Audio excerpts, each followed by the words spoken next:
I'm going to do some review on both toy targeting and tracking.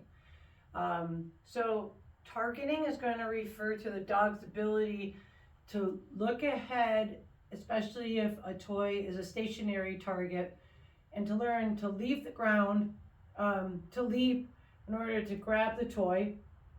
So targeting refers to their ability to judge distance, and genuinely if the item is static.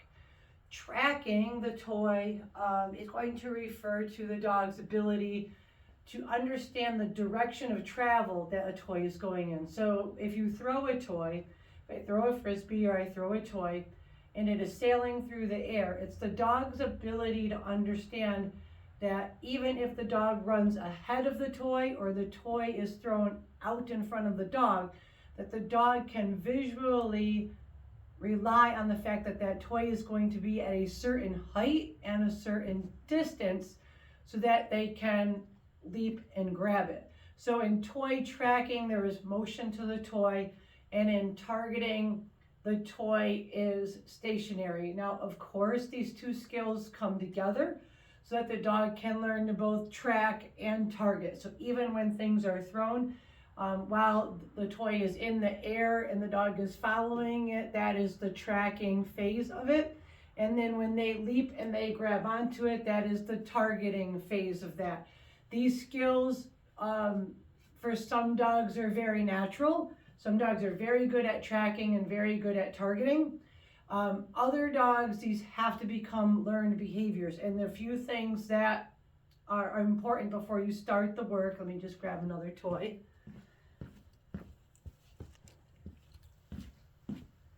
So the important parts are that the toy first has value for the dog. The dog isn't going to want to jump up and grab anything that they don't already value. So if I have a dog that's a very soft-mouthed dog, I'm going to choose a softer toy for this. I do want a toy that I could still hold rather rigid. So if I hold the toy out to the side, I would like that toy to be able to stay horizontal, perpendicular to the ground, so that the dog has the surface area that when it leaps, it has something to grab onto. So a very soft-mouthed dog, or a dog that's still learning value for both tracking and targeting, use a softer toy.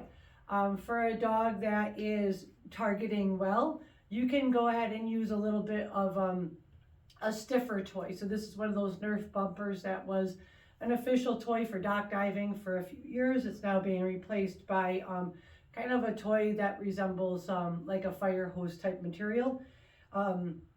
But this is still a very good toy to train with.